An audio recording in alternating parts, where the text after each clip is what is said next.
जाए सनम, जियते जिंदगी में देके जखम, जब तक जियब न सहब हम गम, जा खुश रही हो तू जन्म जन्म।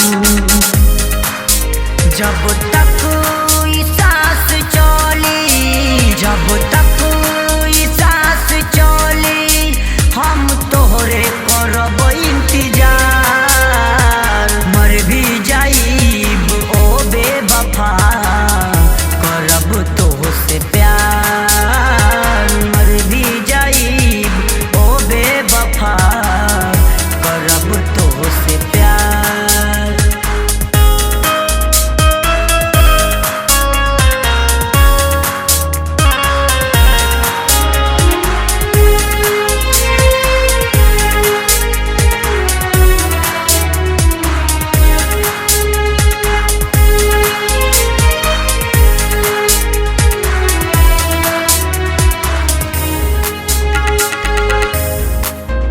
सहले साथ नइखे रहले ना अब रहाता, जखम अइसन केहू